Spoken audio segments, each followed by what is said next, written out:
It is 4:30 in the afternoon.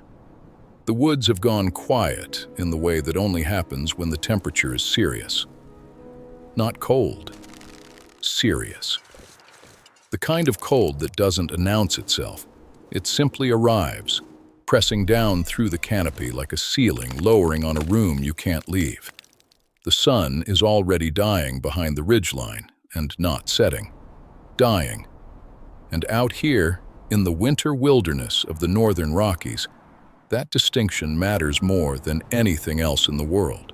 Because in 90 minutes, it will be dark. And when it is dark, it will be minus 40 degrees Fahrenheit. At that temperature, a human body is not a person. It is an organic engine, warm, inefficient, and leaking heat in every direction. Heat radiates from the skin. It bleeds through wet fabric.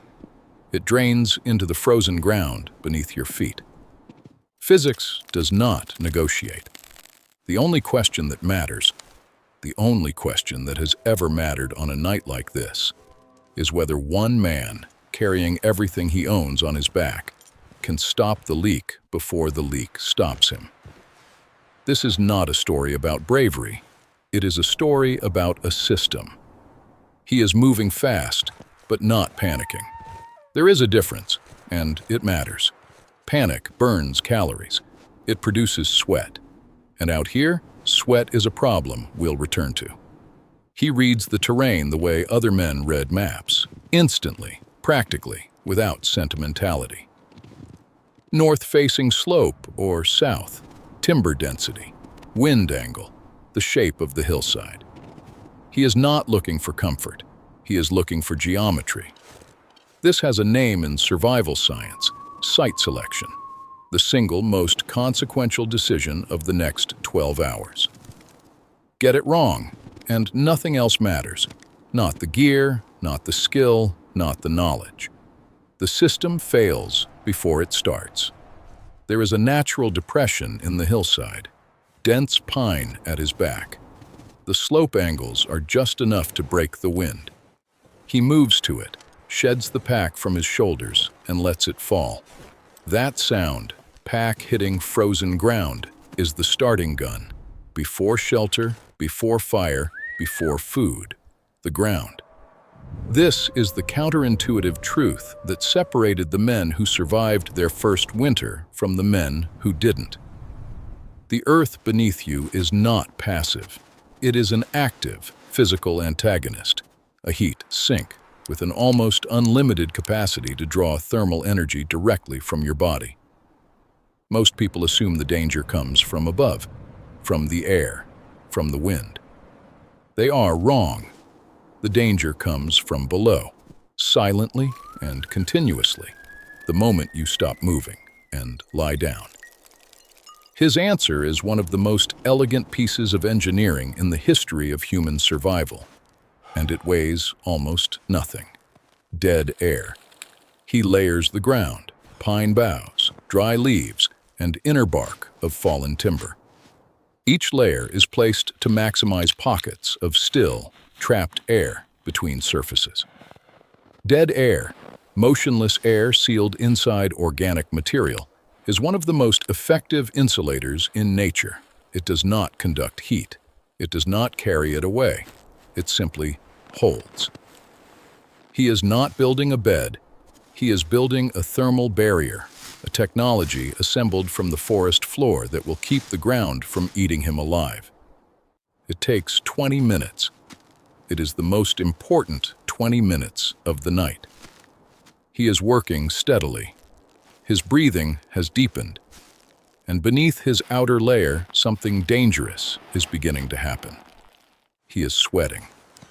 In almost any other context, sweat is inconsequential. Out here, it is a slow-motion catastrophe. Moisture destroys insulation.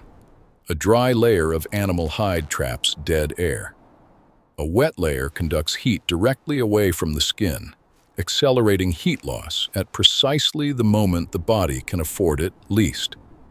A man who soaks his base layers and then stops moving has wrapped himself in a refrigeration system. He won't feel it for another 2 hours. By then, it will be too late. This is where indigenous science becomes not just relevant, but decisive. The foundation upon which all frontier survival was built was not improvised by trappers. It was refined over generations by the people who had lived in these landscapes for centuries. He has been taught. He vents his outer layer. He slows down by exactly the right amount. Darkness has arrived. The temperature is dropping by physics now, and physics has no floor tonight. He builds his fire, small, deliberately small. A large fire is a trap. It creates warmth at a distance and does nothing for the three sides of him facing the dark. This fire serves one specific, narrow role. It is not a heat source. It is a reflector. It is physics being argued with through architecture. Now the buffalo robe comes out. This is not a blanket. It is a microclimate, layered guard hairs and dense underfur trapping dead air against the body and holding it. He wraps it around himself, and for the first time, he generates more warmth than he loses. Something in him unclenches.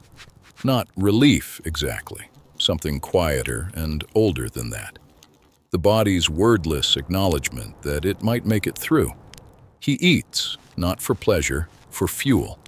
Rendered fat and dried meat, dense in calories, generate sustained metabolic heat for hours. The robe works on the outside. The fat works on the inside. Together, they are the engine. He is not comfortable. He is surviving, which is a different thing entirely. It is 4 o'clock in the morning. The fire has burned low. The cold has reached its deepest expression of the night, and the human body has entered its most dangerous window. This is the hour the night has been saving. Not the initial cold, not the sweat, not the construction.